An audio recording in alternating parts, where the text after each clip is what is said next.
আজি আমি কথা পাতিম Nihal Sarin. Nihal Sarin bullet world chess champion from India. Recently Alireza ফিৰোজাক 15খন গেম লেঠাৰিকৈ হৰাই বুলেট চেম্পিয়ন হৈছে। এইটো এটা once in a lifetime achievement কৰিছে। চবে ভাবে নিহাল সৰিন হয়তো ইমান ভাল প্লেয়াৰ নহয় বা সামথিং লাইক ডেট, কিন্তু নিহাল সৰিনে মেগনাছ কাৰ্লচেন নিচিনা প্লেয়াৰক বহুত ধুনীয়াকৈ হৰাই থৈছে। সেই তেনেকুৱা এখন গেম আজি আমি চাম। চেছ স্কুল আছামলৈ সকলোকে স্বাগতম জনাইছো। তো গেমখনৰ পজিশ্যনটো হৈছে এইটো। তো এই পজিশ্যনটোত এতিয়া হোৱাইট হৈছে মেগনাছ কাৰ্লচেন, ব্লেক হৈছে নিহাল সৰিন। তো ইয়াত গেমখন কণ্টিনিউ কেনেকে হ'ল? হোৱাইটে লাষ্ট মুভটো খেলিছে queen B3।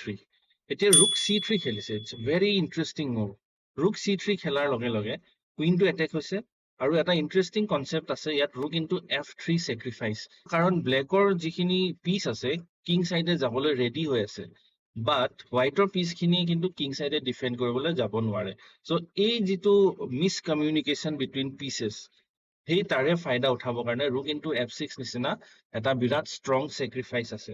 Queen A4, rook into F3, pawn into rook, a brilliant sacrifice. Queen check, queen G5 check দিছে।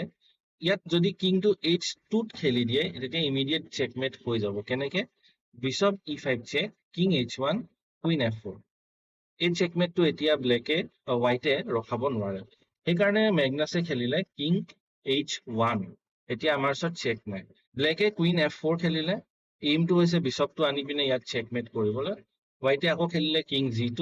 তো ব্লেকে ইয়াত আকৌ কুইন G5 খেলিছে। এইটো দুটা কাৰণত।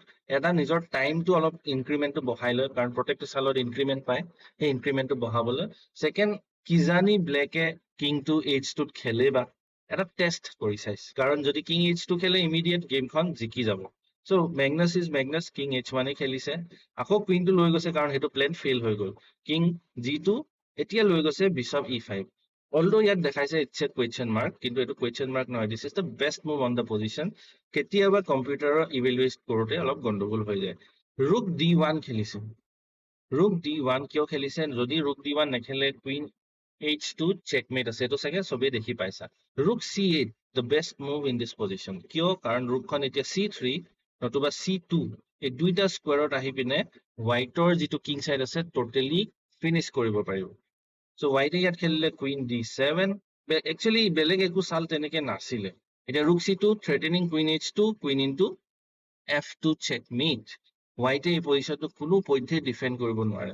চ' হোৱাইটে ইয়াত কুইন E8 চেক দিলে, king G7, queen into F7, queen into queen, rook into queen, king into ৰুক।